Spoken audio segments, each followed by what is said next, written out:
In a world with elder gods, unknowable entities, astral gates to other planes, and the existence of New York, sometimes all you can ask for is a break.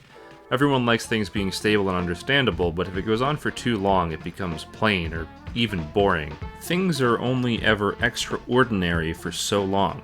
Sometimes what you really need is a good, relaxing vacation, a comedy set that makes you howl with laughter. When you eventually return to the more stressful aspects of life, you can handle it.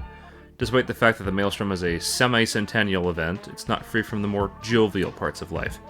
Maybe that's for the best. Regardless, there are some interesting goings-on in the Cursed Apple despite the approaching danger. Welcome to the Greywall Brokerage. Everyone works for us eventually.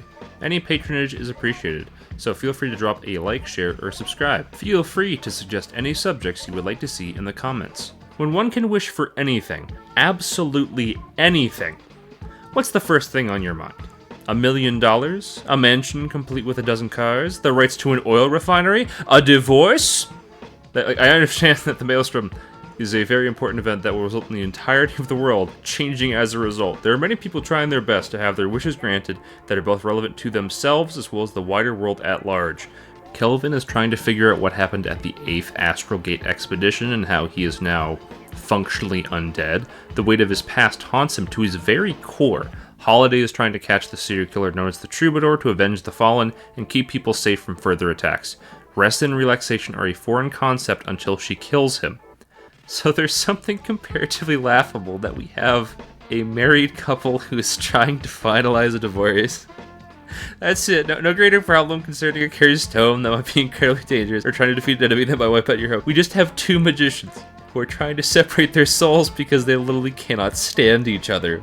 Henry and Savannah were both talented magicians in life and were deeply in love. Against their family's caution, they decided to bind their souls together, as you do, because they loved each other so strongly that they never imagined anything could ever tear them apart, until they both died in a stage accident. Both think it's the other's fault they are now both dead, and that they are both the responsible one in the relationship. It's okay, I'm the responsible one. It's okay, I'm the responsible one.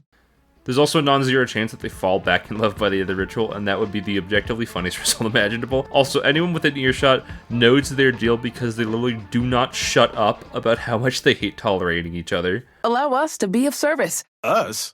I'll be doing 90% of the work. Shut up. You're about to watch something you've never seen in your life. Oh, are you going to say please or thank you? I hate you. You're about to watch my greatest trick. What, you're gonna make my dignity disappear? Go to hell, Savannah. There was such a strong element of schadenfreude as well, of just, they did this to themselves. Every joke needs something to make fun of. It's just, they wrote this one through their own actions. They got into this problem together, and they'll get out of it the same way. Their parents told them not to, and of course, everyone wants to be free of their parents' shadow. Parents are typically well-intentioned and want the best for you, and it seems like they just didn't want to listen. They can function, but how much of a life can you really lead when you have your former love of your life forever stuck to your side? Love can be a blessing, but as they learned firsthand, a curse. You should have enough perspective to understand that nobody is perfect, and while they might appear ideal at first, you have to understand the limitations in other people. For Viper, if you somehow found a reason to look up to her, she would tell you that's a terrible idea and you should probably get robbed or murdered. Lash is the best thing ever made since... Yes. There was no time when Lash wasn't awesome, so you should love Lash as much as she does. Well, not as much because she's his biggest fan, but you can be number 2. Everybody loves him, and you can't convince her otherwise. You're the woman infatuated with Lash, right? Oh, come on, everyone loves Lash. I'm not sure that's true. Don't believe Bebop's propaganda. Viper is a loose cannon in that unless it's related to her loving Lash or her criminal past, you don't really know what she's going to do next. She could be rather chill and just trying to chat it up with you. Past time, she could threaten to rob you and steal your valuables, or she could ask about whether you have any whiskey now or want to get some later. Hey, you're a cop, right? Yeah. Because you like the law or because you like being on a power trip? What sort of question is that? I'm just trying to figure out if we could be friends. I uphold the law. Yeah, so we should not be friends. Hey, where can I get a pair of those earrings? Why do you ask? It's not like you could afford them. Okay, so it's sounding like off your dead body. Is that supposed to be a threat? Lady, are you a moron? It's obviously a threat. After this ritual, I'm going to mug the shit out of you. My dear Viper, I can't wait for you to try. You got any liquid courage in that parka of yours? Yeah, for when it gets cold. I don't get cold anymore. Neat. Anyway, back to the whiskey question. I don't. Oh, lame. Everything revolves around her world and whether it's important to her. You're either in her way or helping her out, and there's no in between. She's not ruthless, it's more that... I believe the more modern lingo for this is she has a lack of filter. There isn't really a distinction between inside and outside thoughts, you know? You know when you're young, you get told about inside versus outside voice. When you're inside, you're quieter because everyone is much closer together, and outside you can be a bit louder. There's more space between everyone, so you need the extra volume for people to hear you. Viper doesn't have space in her brain for distinctions like that. You ever get the feeling that something bad is gonna happen? Yeah, so I don't. That's why I end up in jail so much. I can't help you. I gotta go hide from a loan shark, also some cops, and another loan shark. She is an extreme optimist, which is quite admirable, but this is to her detriment more often than not. We dwell on negative things for good reason, to prevent them from happening again. Viper has taken the interesting solution of thinking of everyone in much rosier terms. You can't have a bad day if you consider everything a good day, I suppose. $3 for your cat. She's not for sale. Tell you what, I'll bump it up to a crisp Lincoln. Viper, there are some who may find your pathetic nature endearing. I am not one of them. So let me lay down ground rules. If you touch my cat, I'll take your hand. If you hurt my cat, I'll kill you.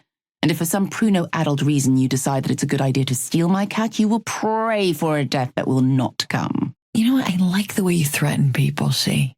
We're gonna be best friends, I could tell. Positive outlook can change your life, means you focus on what's good. The issue is when your life is as bad as Viper's is. What is there to look forward to? You might die of liver failure tonight. You have no future prospects if you don't win the ritual. You have a stupidly large amount of outstanding debt and constantly find yourself in the clink, to the point it's odd to see you out of it in the first place. Surprised you're not in prison. Yeah, me too. Are you supposed to be in prison? Well, I mean, I killed my parole officer, so probably. It's a joke. I got jokes. He probably survived. Yet she stays smiling and stays active all the same. The odd part is that in some aspects she does recognize that she isn't doing well. She can't spell, is a career criminal, and makes poor life decisions. I may not be able to spell petrification, but that ain't gonna matter after I turn him into a rock. So what do you do? Make poor life decisions. This should be interesting. Fun, Hayes. Should be fun. Her looking up to Lash is her projecting for something stable and fantastical in her life. Very similar to what we denote as a parasocial relationship, she thinks of Lash as something that can never do wrong, and in fairness, Lash often fictionalizes himself. He's not just a pit fighter, he's the Lash, baby. And he's sure as hell better than Bebop. Fear is for lesser men. Bebop. It's often said that the perfect is the enemy of good, but for Viper, Lash is as perfect as it'll get. He's strong, handsome, does charity work, he's approachable, knows how to carry a conversation, is awesome, and knows how to stick it to the man, that's Bebop. Lash is perfect, and if he lacks in anything, it's that he's too humble to really show how strong of a person he is to everyone around him. Adoration doesn't really do it justice. She thinks of him as a God-given human form. Lash finally got what he wanted, somebody who loves him more than he loves himself. It's just that her freak is off the goddamn charts. You get the letters I sent you when I was in jail? Yeah, they were very specific. Yeah, well, you know, I'm sure you get a lot of fan mail, so wanted to make sure they stood out. Ooh, they did. Bet you never thought we'd actually meet, though, huh? No, I really didn't. I can't believe I'm here next to you. That's what the Lash does. Makes dreams come true. You smell even better when you're awake. I need her to leave me alone. Viper likes Lash because he represents everything in life that she wants and thinks that he has. An adoring fan base of loyal followers, the skills to back up the smack talk, a home to return to, rivals you can destroy, a place to belong. While she does act like a stalker, she is one, mind you, it's because she wants to restart her life if given the opportunity, and if she could model hers around what Lash presents himself as, it would be ideal for her. She could use some time around Sinclair to understand that those are unrealistic expectations to assume someone is perfect. I'm half sure she wouldn't understand it, and half sure she already knows what we're talking about too well. Viper, the cycle can be broken. A new life awaits you once you've completed the ritual. It's half tragic, half comedic. Viper can't seem to help herself when it comes to getting into trouble, but understands how much trouble it causes. She hopes beyond hope that she can get a new lease on life and start over. Summoning an Elder God will either make you a saint or a demon to plenty of people going forwards, so maybe that's all you need to start anew.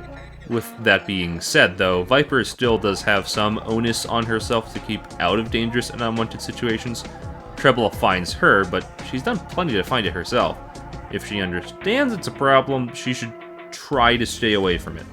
It's all she knows, yes, but at some point you can't just keep blaming the world for all your problems.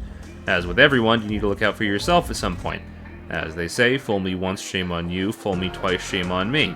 You can't just do the exact same thing time and time again and wonder why you still have to kill people for cigarettes and hot meals to make ends meet. Something has to change, and if it's not the world, why shouldn't it be you? Perhaps thinking like this is why she gets along so swingly with Billy, an anarchist with a goat head. Billy loves smashing things and sticking it to the man. There's tons of problems in the world, and somebody has to blow the whistle about all the injustices in it. If you need somebody to cause a riot or get people angry, Billy is your man. With that being said, it might be a case of people laughing at you, not with you. Outside of the aforementioned Viper, nobody respects him at all. That's not hyperbole, by the way, literally everybody. What do I call you? Not like you actually give a shit, but my name's Billy.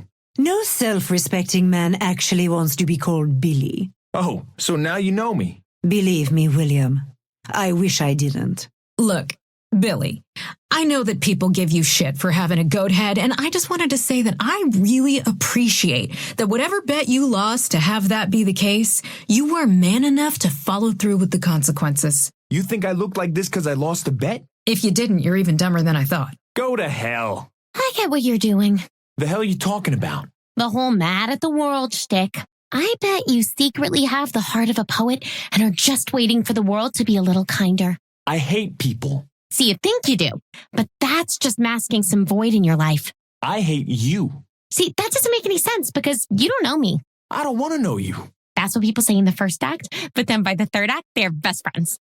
Paige doesn't antagonize him, but she's clearly thinking of the ideal version of himself and not what he's actually saying or presenting. She isn't engaging with what he's trying to get at in any meaningful sense. Just saying very optimistic things as she is wont to do.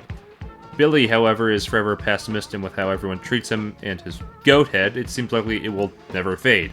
It's both his fault and the fault of the circumstances I presume are outside of his control. Goat heads are rare, especially if you don't even have a full goat body.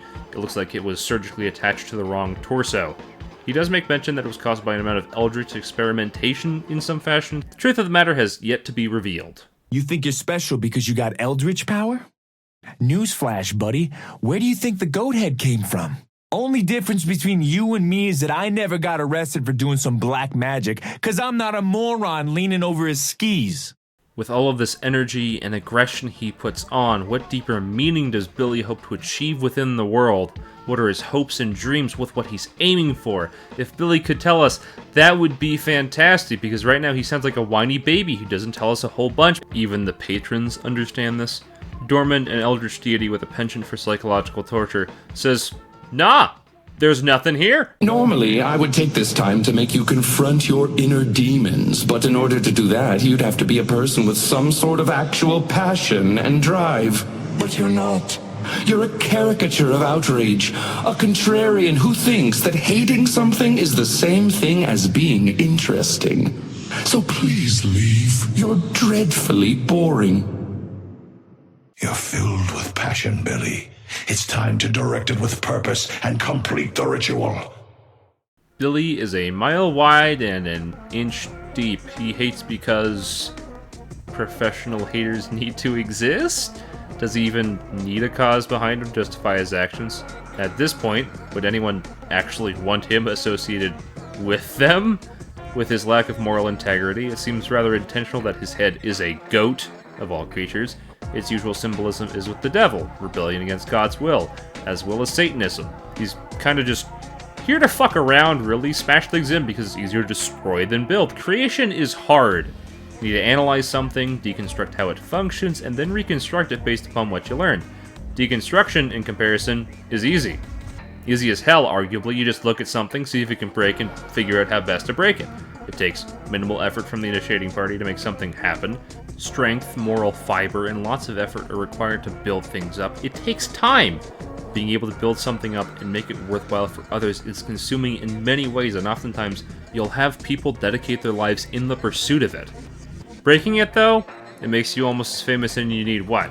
Some elbow grease, a bat, on Tuesday afternoon? What choice could be easier when you feel like an insignificant ant in a world full of noise? Just use some pretty words to justify it, and suddenly, you're a visionary, a revolutionary. You're starting a movement, making something bigger than yourself. Billy is the one leading the world to a new era in righting wrongs done before. He's fighting the good fight. Now, if this sounds like a crock of bullshit, it is. Idealistic, sure, but there's a reason why Vindicta calls him out on this. Billy, you scream of the ills of the world, but do nothing to change them. Lady, I wake people up, I speak truth to power. What the hell do you do other than walk around Central Park barefoot?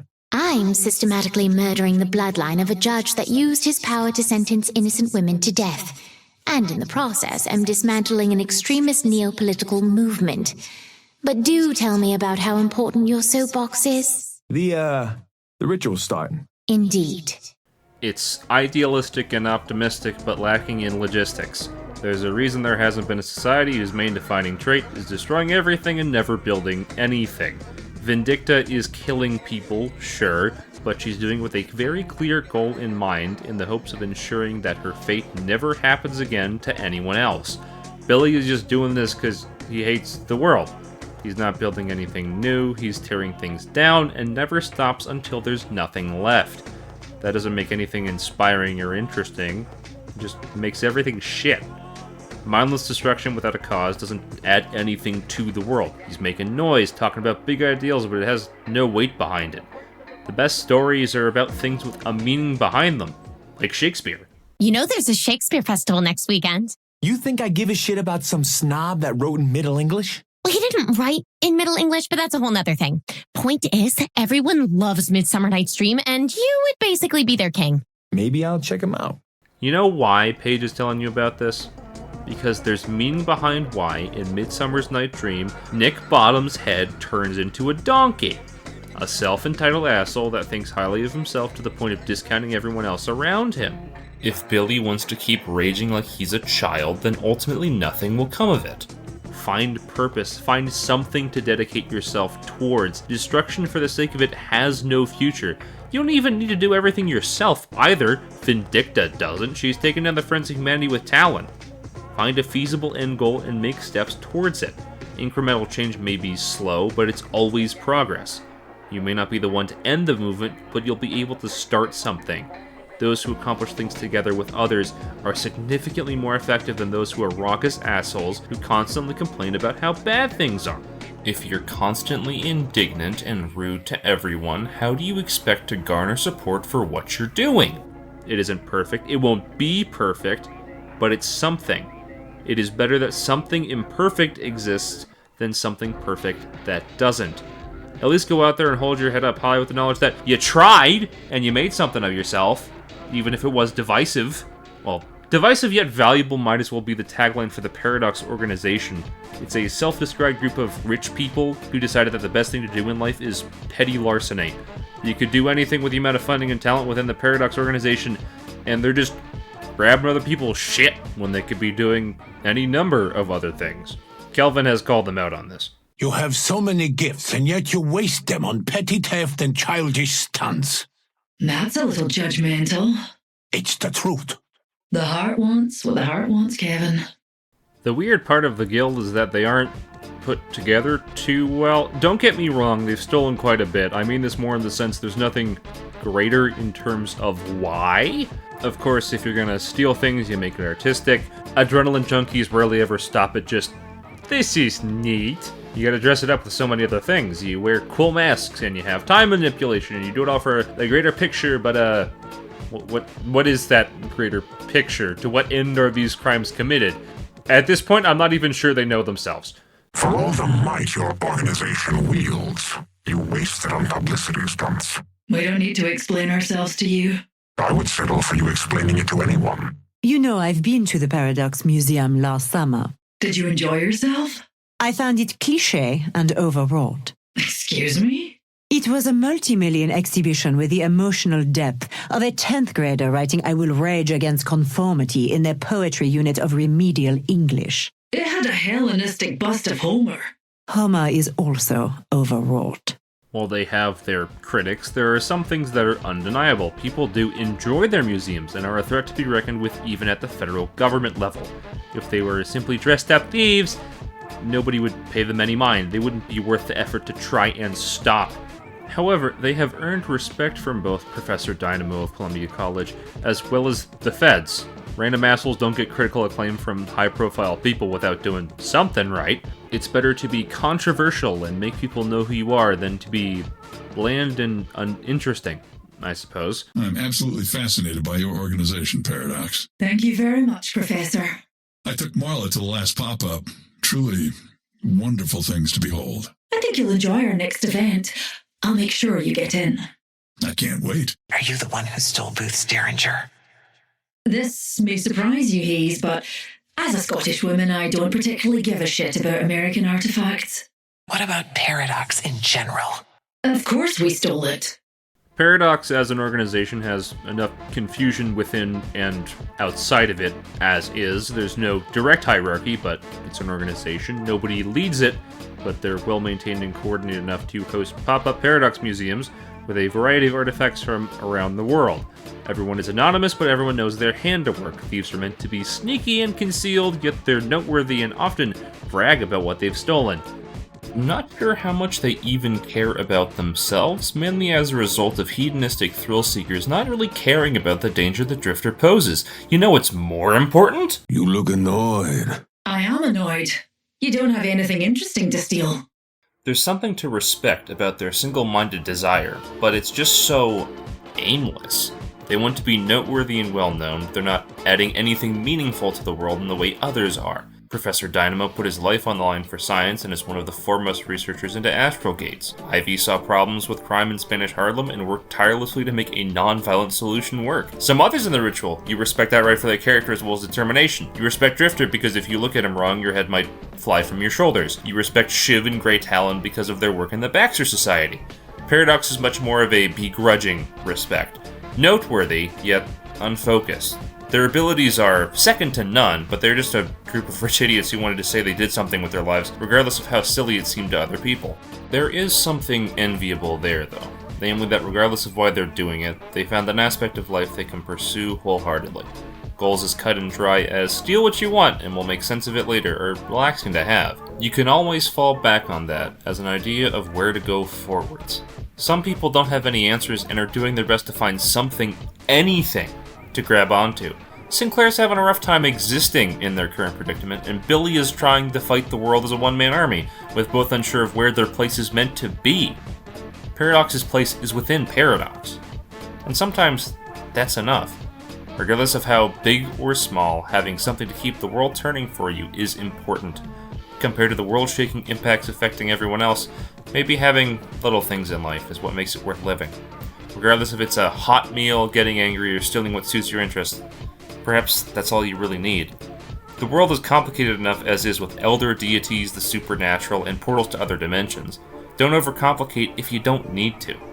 Perhaps it's just enough to enjoy life as it is, with all of its muddled ideas and confusing concepts. Doesn't mean you shouldn't strive for more, of course, but isn't the point of striving for more that you can have something nice to look forward to at the end of the day? Thanks again for coming along, it's greatly appreciated. Please like, share, and subscribe, leave a comment if you have any characters or concepts you want to see me cover in the future, and until next time, keep yourself safe out there.